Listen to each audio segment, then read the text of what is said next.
Cam and everybody, it was like once he blew, he forgot where he came from.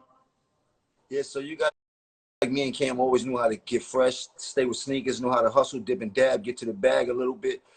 Mase wasn't on that. You dig? He was a little bit less fortunate. Like you dig? Like we more or less made sure we held him up, made sure he was fresh, made sure you know what I mean. Like he wasn't selling no slabs, he wasn't selling no cracks, he wasn't getting no packs, he wasn't doing none of that. So when you that young and you know, I've been in that situation where I didn't have, and I'm around that's getting Jordans and all that shit. I know how I feel. I feel like a bozo. I figured out how to get to the pack. Like I need to know what they. Oh, that's what y'all doing? Well, count me in because I feel crazy. I need to get fresh. But that wasn't his thing like that. So when he hit, it was like hitting lottery. And in turn, it was like, now I got the bag. Let me show y'all something. Y'all is going to have to kiss my ass now. And that didn't go as good as he wanted it to. Yeah, and you know, it's crazy because that's a problem in hip-hop. A major problem is when you rap about certain shit, but we knew you in the hood before you popped off, and we know you ain't about them lyrics. And so that's where people start trying these guys. When you start hearing about rappers getting tried and all that, it's because they're like, yo, bro, you wasn't about that. Like, and now you talking all that. At least have, while you talking that, at least have 2 or 3 guys that's really about that with you. You didn't have nobody. So that was about that in the town in Harlem was on his head top. Head top in that era. That's why he had to move, go to Atlanta, all type of different. That's really about that. Getting that bag, dig on owning blocks, shit like that was on his head top. Word up. Oh man, I never knew that. I never went. He caused a big riff up in Harlem. The RP, God bless Baby Mane and Pop Lottie and shit like that. Like some guys who was standing up for him and all that was clashing up there. Yeah, you dig? People who liked them, people don't like them. They was like. So you dig? Like it just, but you dig? Like I respect it. Everybody do it they way. You dig? I can't make nobody do nothing they don't want to do. Jim, you got this $1 billion idea. Yeah. You come in the studio, I'm with Dre. You start breaking it down to me. And I'm looking at you. And I'm seeing you explain it. And I said, my God, Jim Jones might have cracked the code. He might have $1 billion idea. And I'm sitting there and because I know how you felt when you was breaking it down to me. That's how I talk to other dudes when I'm trying to pull something off and I really believe in something. And tell us about this Quarantine Studios. Shit, the Quarantine Studios are something I started using myself as the guinea pig, using my artistry, and it was a money grab at the beginning because of all the shows and stuff stopping and be so used to the back end, and me myself start panicking because that back end be good. Like you depend on them $20,000-$30,000 a weekend for myself is pretty lucrative and shit like that. Spectacular.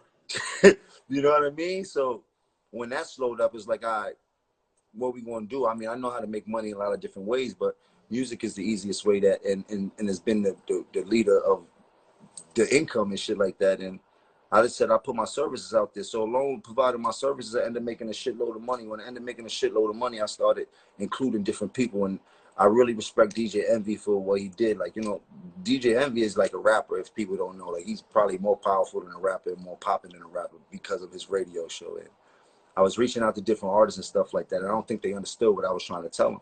And the one person who understands money was DJ Envy. And DJ Envy was like the first real person I got to really understand and let me use his likeness and use him in a way that it could be, you know what I mean, profitable or important to what we did. And after that, I end up figuring out a loop of how to record in real time and don't have to leave my house, and I don't need an engineer in my house. Like I figured out how to manipulate the computer screen with three different platforms that's out there and turns it into something that works for me. So Quarantine Studios is more like Uber or Amazon for the music industry. And I mean that by saying because we have every component that a record label has under Quarantine Studios, from publicists to entertainment lawyers to engineers to producers to publishing to the merch to graphic designs to you name it, we could tap you in from Quarantine Studio sides if that's the service. And one of the main components is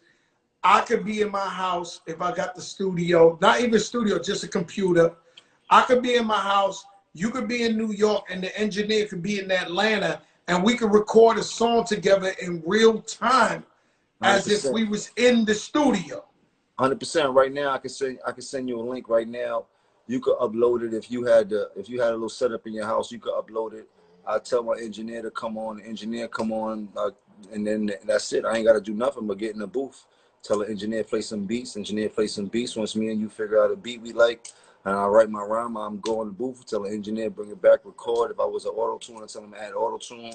When you get your shit done, he'd turn around, go into your computer, take control, upload the beat, put the attachment on there so you can hear like you in the studio with me exactly and shit like that. And after that, it's golden. And if you bring it back, he can mix it down and shit. You could put it up the same night if you had that super loop to the to all the platforms and shit like that. But it's like that simple. There's so much you could do with it. It's like you could do publishing from instant publishing from these live virtual rooms. You could do record label deals from these rooms. You could do showcases. It's endless amounts of things that you can do from this virtual space that we've created. And keep in mind that we're just a service. So we're here to help artists in all sorts. And we've added comedy. We've added actual art for people that's visual art, people that's dope with paintings and stuff like that. So it's a complete artist platform. And we just I seen somebody painting the Mike Tyson the day of the fight. What was that about? Andrew lost the artist. So we under Quarantine Studios we did quarantine art. So there's a plethora of artists out there that don't get a platform or don't get to get seen. So we've been trying to help artists sell their paintings on that platform. And Andalus is a dope artist. He did a tribute to Kobe Bryant, I believe it was. So a lot of people know him, and we started doing the live auctions on live while he's actually painting pictures where people could see and give a chance to put their bid in and buy the actual painting online. And how about the artists when they have an album release or mixtape release or single release? You guys throw a virtual single release party, right? Yeah, so we have a partnership through Quarantine Studios and Zap Life where even with the mixtapes, like, so when people do these